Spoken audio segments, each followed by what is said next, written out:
En el puerto de Essaouira, ciudad situada en la costa atlántica de Marruecos, buscamos a un hombre venerable de esta ciudad.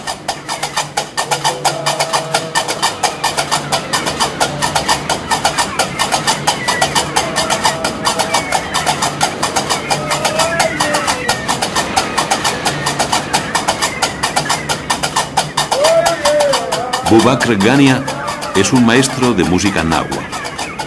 Esta tradición del sur de Marruecos surgió del mestizaje de los sonidos bereberes originales del país y los ritmos africanos. Hasta Essaouira fueron arrastrados hace siglos miles de esclavos negros.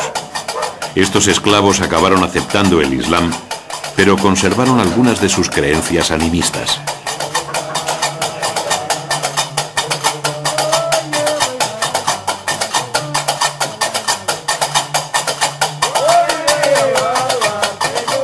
La música nahua prueba que el Islam no es una cultura replegada sobre sí misma. Por el contrario, a lo largo de los siglos se ha visto enriquecida con múltiples influencias. Sin embargo, no siempre ha sido así. En el país de los nahuas surgió en el siglo XII un movimiento religioso que se aferró a la ortodoxia islámica para triunfar. Eran los almohades. Los almohades basaron toda su fuerza en la fe en el dogma de la unicidad divina. No hay más Dios que Alá.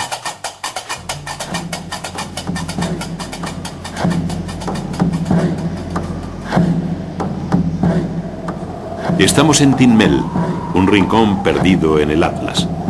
Por extraño que parezca, aquí nació el movimiento almohade. Hoy, en Tin Mel, viven muy pocos hombres. Son bereberes Masmuda, la tribu de la que surgieron los almohades. Los antepasados de estos hombres lucharon ferozmente contra los almorávides, dueños por entonces de todo el Magreb y Al-Ándalus. ¿No resulta increíble que los pocos habitantes de un lugar tan perdido y casi inaccesible fueran capaces de fundar un nuevo y más poderoso imperio? La explicación a esta pregunta podría estar en lo inaccesible de esta región. A las difíciles condiciones de acceso se sumaron las fuertes defensas construidas por los almohades. Ibn Tumart fue el fundador y guía espiritual del nuevo movimiento. Una vez se supo seguro en su bastión, decretó la guerra santa contra los almorávides.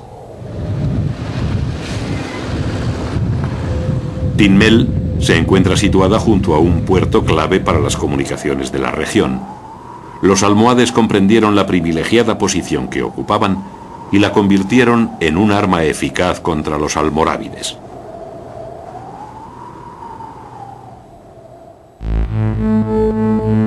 En 1130, Abdelmumin sucede a Ibn Tumart.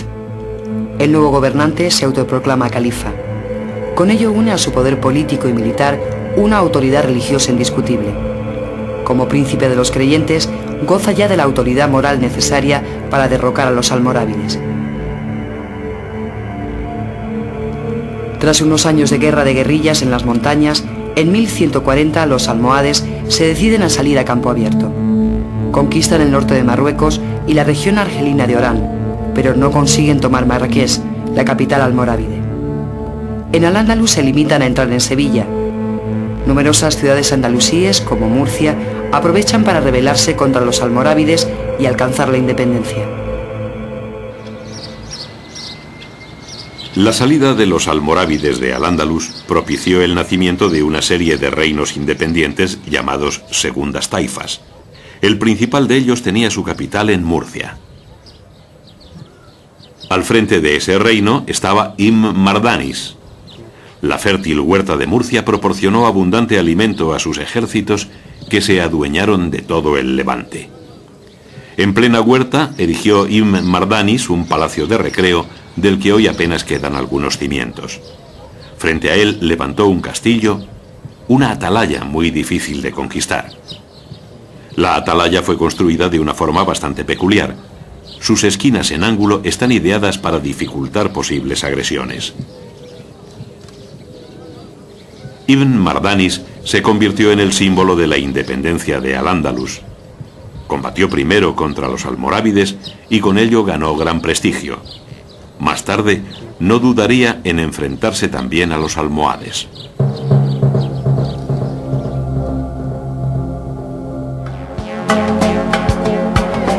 En el mismo tiempo en que fue fundada la taifa de Murcia, los almohades consiguieron entrar por fin en Marrakech. Todo el actual territorio de Marruecos había caído en sus manos. Tras la conquista, la ciudad pasó a ser capital del imperio. Marrakech se convertirá en una de las principales urbes del mundo, un gran mercado donde confluían gentes llegadas de los 4 puntos cardinales. Desde entonces es conocida como Marrakech al-Bahia, o la ciudad que alegra el corazón.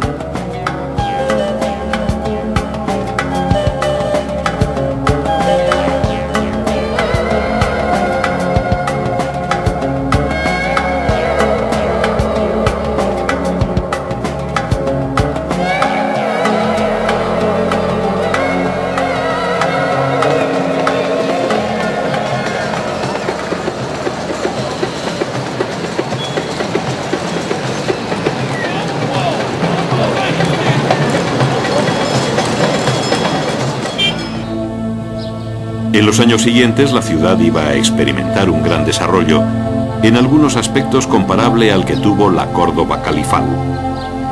Los almohades quisieron que el enorme poder que habían alcanzado quedara de alguna forma expresado, engrandeciendo su capital.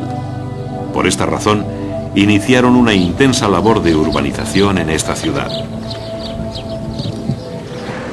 Esta es la puerta de la Kasba, la ciudadela real fortificada, que los almohades adosaron al flanco meridional de la muralla. En el interior de la Kasba bullía una intensa vida palaciega propia de la corte del soberano más poderoso de aquel tiempo.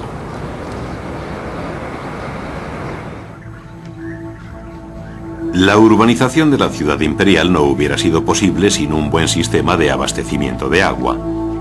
Los almohades realizaron un gran esfuerzo en este sentido con la construcción de jettaras, o canales subterráneos destinados a proveer a la ciudad de agua abundante procedente de las montañas del Atlas.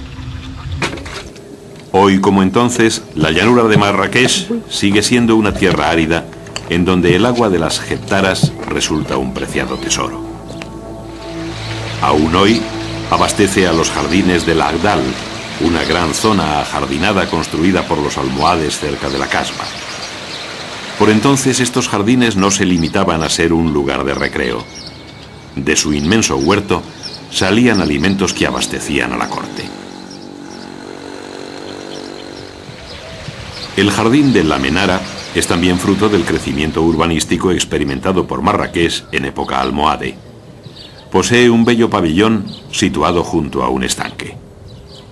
El pabellón y su estanque eran lugar de celebración de fiestas organizadas especialmente para conmemorar campañas militares victoriosas. En el gran estanque se libraban competiciones y juegos acuáticos.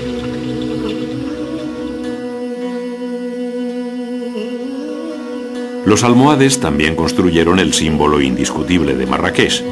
Con el crecimiento de la ciudad se hizo necesario construir una gran mezquita. Este nuevo templo fue llamado Kutubiyya porque a su alrededor se concentraban los kutab, o libreros escribanos. La torre de la mezquita es también conocida como Kutubiyya desde entonces. En su cuerpo superior o linterna se observan los bellos azulejos de color turquesa con que la adornaron los almohades.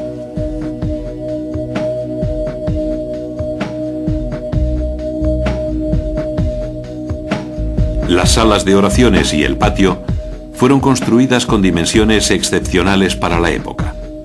Su superficie total es de 5.000 metros cuadrados, posee 17 naves y 11 cúpulas.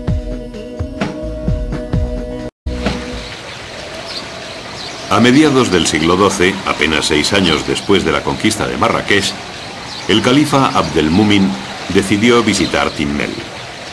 Aunque Tinmel se había quedado pequeño para un gran soberano como él, Abdelmúmin no olvidaba que en este perdido lugar se sentaron las bases de su imperio. El califa almohade quiso que los tiempos recordaran la cuna de sus antepasados con la construcción de una mezquita excepcional.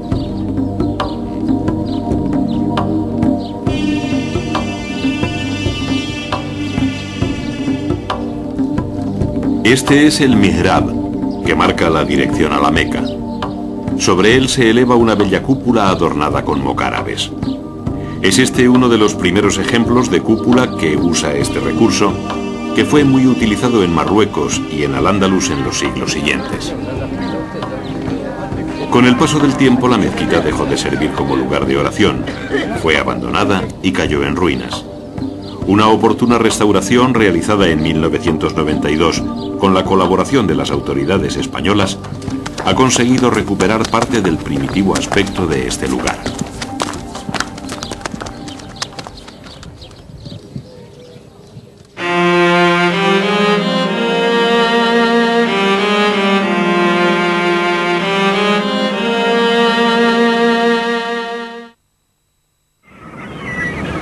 Los almohades fundaron nuevas ciudades, como Rabat, capital actual de Marruecos. En el siglo XII, la que hoy es importante urbe, no era más que un pequeño puerto. La suerte de este lugar iba a cambiar cuando los almohades decidieron establecer aquí un gran campamento. El nuevo asentamiento fue llamado Ribat al-Fath, o Campo de la Victoria. Los muros de la Udaya ocultan el corazón del casco antiguo de Rabat.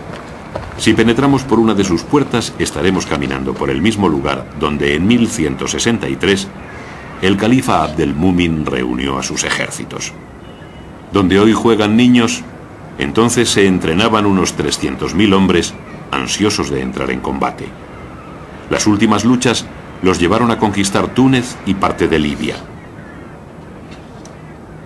Los ejércitos imperiales estaban concentrados en Rabat porque el califa planeaba conquistar Al-Ándalus. Su muerte le impidió poner en práctica su plan. Abu Yaqub Yusuf, el nuevo califa, lanza una gran ofensiva contra Al-Ándalus en 1171. De los numerosos reinos de taifas, solo el señor de Murcia, Ibn Mardani, se le opone. Tras la muerte de este, en 1172, se completa la conquista. El ejército victorioso se retira a Sevilla. Abu Yaqub Yusuf eligió Sevilla como su centro de operaciones. El califa almohade permaneció en la península varios años, durante los cuales la ciudad se convirtió en capital imperial. Paseamos ahora por la antigua judería, hoy barrio de Santa Cruz, que gozó en época almohade de una activa vida económica y comercial. En estas calles coincidieron entonces sabios, poetas y artistas de todo Al-Ándalus y el Magreb. Chiquillo, caballero. La ciudad andaluza tiene fama de ser una de las más bellas del mundo. Su actual aspecto se debe en gran medida a las obras realizadas por los almohades.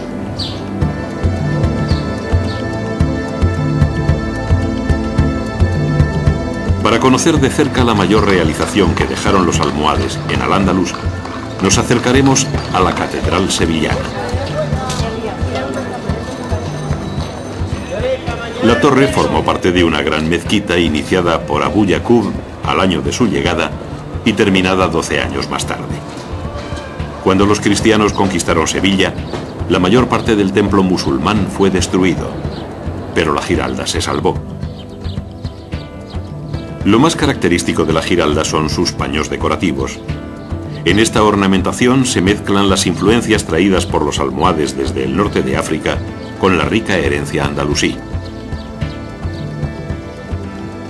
Además del antiguo alminar, de la primitiva mezquita almohade ha podido conservarse parte del patio de los Naranjos.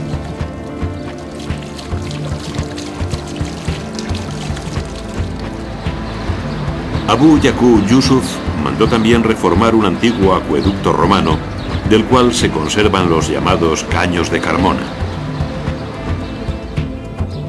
Los almohades emprendieron obras en la antigua residencia palaciega de los reyes taifas de Sevilla, situada en los Reales Alcázares.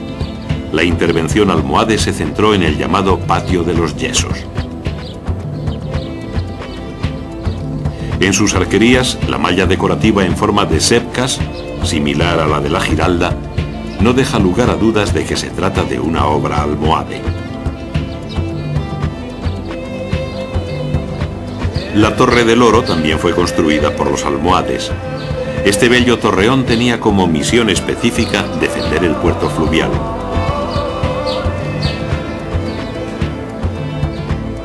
Muy parecida por su forma poligonal a la Torre del Oro, es la Torre de Espantaperros de Badajoz. Esta ciudad, situada al norte de Sevilla, tuvo gran importancia en época andalusí. Badajoz se asienta a orillas del río Guadiana, una región que era en época andalusí zona fronteriza de primer orden. Por esta razón, Abu Yaqub Yusuf emprendió de inmediato el reforzamiento de su antigua alcazaba y de las murallas que rodeaban la ciudad.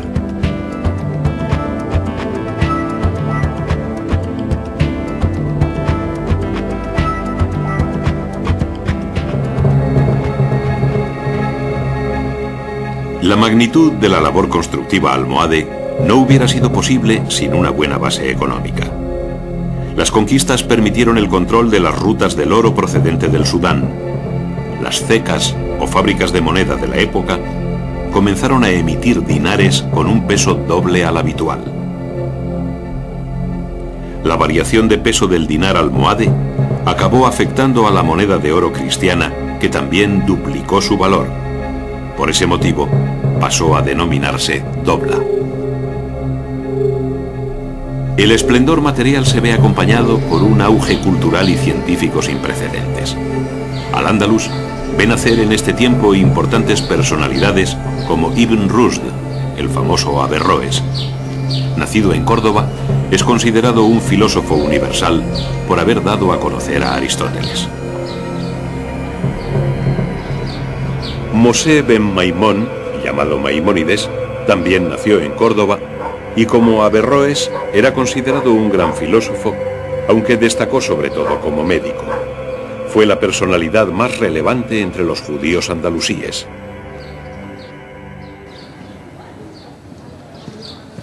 En Al-Ándalus existió una importante minoría hebrea. Los judíos habitaban sobre todo en ciudades como Córdoba, Lucena o Sevilla, pues era poco frecuente encontrarlos en zonas rurales. Vivían en sus propios barrios, llamados juderías, y se regían por sus propias ordenanzas. Ibn Arabi, de Murcia, fue otra de las personalidades nacidas en Al-Ándalus en época almohade. Ibn Arabi es considerado el más grande místico del Islam. Representa la culminación del sufismo, una forma peculiar de interpretar esta religión.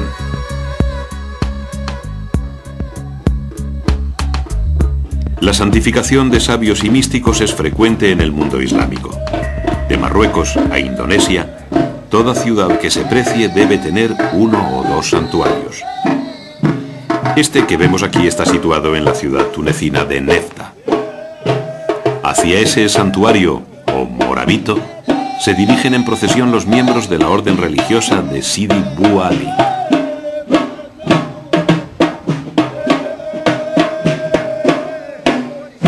Los discípulos y devotos de Sidi Bou Ali atribuyen poderes sobrenaturales a su fundador, cualidades propias de los santos, como la capacidad para obrar milagros incluso después de muerto. Esos efectos beneficiosos salen a la luz mediante el ritual que tendrá lugar en el morabito.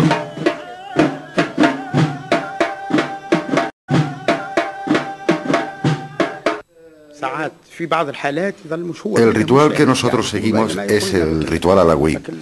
Consiste en lanzar una serie de elogios al profeta y narraciones sobre Ali.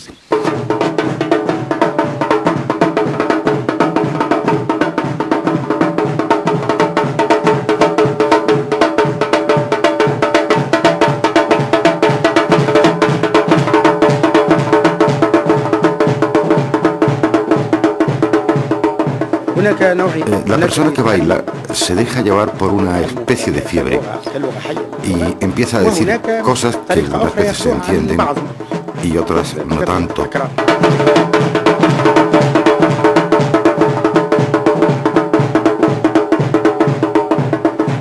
A veces vienen enfermos aquí.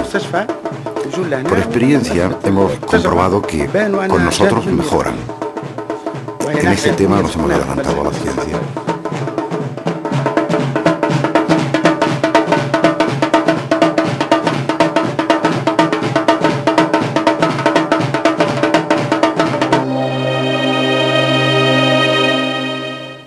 El poleo. Esta es la medicina auténtica para resfriado. En Yegen, en la Alpujarra de Granada, vive el yerbero Antonio Blanco. Se dirige a recoger plantas en las laderas de Sierra Nevada. Estos mismos lugares fueron frecuentados por los sabios botánicos de Al-Ándalus. En Al-Ándalus, la medicina estaba basada en el conocimiento exhaustivo de los principios activos de muchas plantas, por lo que se podían aplicar métodos curativos eficaces. Los médicos de aquel tiempo, como Antonio Blanco, mantenían un contacto directo con la naturaleza. Los médicos botánicos andalusíes formularon ya muchas de las teorías y terapias que hoy defienden las medicinas alternativas. Y esto que ven ustedes aquí es el té o menta. Té o menta de la sierra.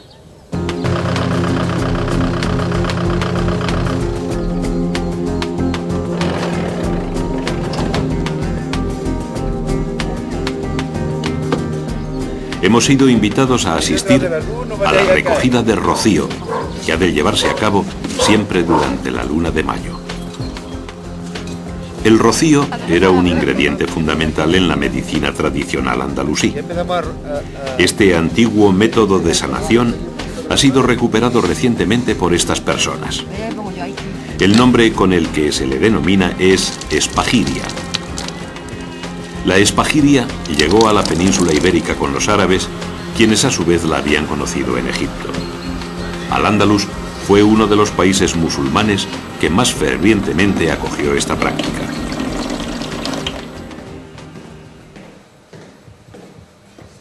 Una vez en el laboratorio, comprobamos que el proceso de extracción de las sustancias curativas puede compararse con la alquimia, una ciencia oculta. Combina disciplinas aparentemente muy distintas, como la botánica, la alquimia, la mística y también la astrología. Durante el tratamiento de un enfermo es muy tenida en cuenta su carta astrológica. Además, resulta imprescindible saber cuál es la situación de cada astro en el cielo en el momento en que se van a elaborar los preparados, tal y como explica Yavir, uno de los espagiristas. Aquí lo que se hace es representar las posiciones de los planetas, puesto que tienen una correspondencia con las plantas y con los procesos a los que las sometemos. Cada una de estas fichas es un imán con el signo de uno de los planetas, de los 7 planetas básicos. Y estos otros, pues, marcan el medio cielo y el fondo del cielo, es decir, las posiciones del cielo. Y aquí los signos del zodíaco. Cada día se van variando según la carta astrológica del día, de tal manera que tengamos un mapa siempre exacto de cómo está el cielo para saber qué procesos podemos hacer y cuáles hay que esperar.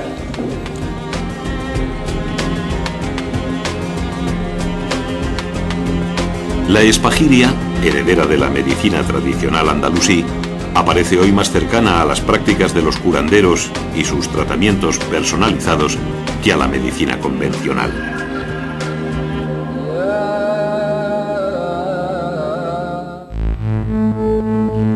Al-Ándalus fue patria de grandes médicos, como la dinastía de los Amenzoar. Uno de los miembros de esta saga se convirtió en consejero y médico personal del califa almohade al-Mansur.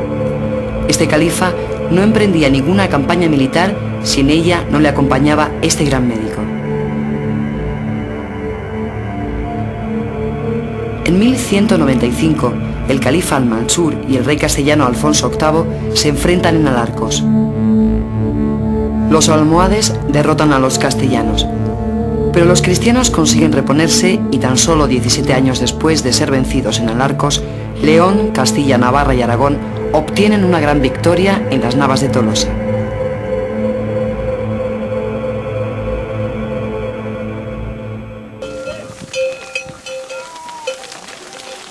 Tras las Navas de Tolosa, La sentencia para los almohades estaba dictada. Los cristianos hallaron vía libre hacia el corazón de Al-Ándalus. La gran ofensiva se inicia en 1230. Ese mismo año, Castilla y León ponen fin a sus diferencias al unificarse. En menos de 20 años, los ejércitos cristianos se han apoderado ya de todo el valle del Guadalquivir. Los castellanos llevaron consigo a las tierras conquistadas sus rebaños mediante la trashumancia, el traslado a pie de ganado por cañadas y veredas. Desde entonces, la trashumancia se viene practicando en Andalucía. El avance castellano en el sur y el levante peninsular provocó la salida de la península de cientos de miles de andalusíes a lo largo del siglo XIII. La mayoría de estos exiliados se refugió en el norte de África, especialmente en Marruecos.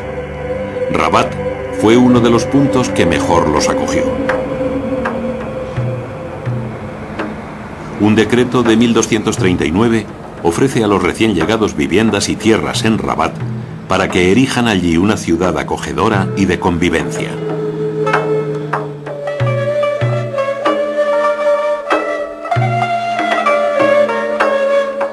Los andalusíes se hicieron un hueco en la sociedad de Rabat sin perder su identidad. Mantuvieron sus costumbres, sus tradiciones artesanales y su música. A la llegada de los andalusíes, el imperio almohade se desmoronaba. Un ejemplo de esta profunda decadencia es la mezquita de Hassan. La intención de sus constructores era convertir esta mezquita en la más grande de su época. Sus salas de oraciones estaban proyectadas para acoger a 40.000 fieles. Su torre monumental pretendía superar en elegancia a sus gemelas, la Giralda y la Torre Cutubilla de Marrakech. Las obras se detuvieron temporalmente en 1199 y jamás volvieron a reiniciarse.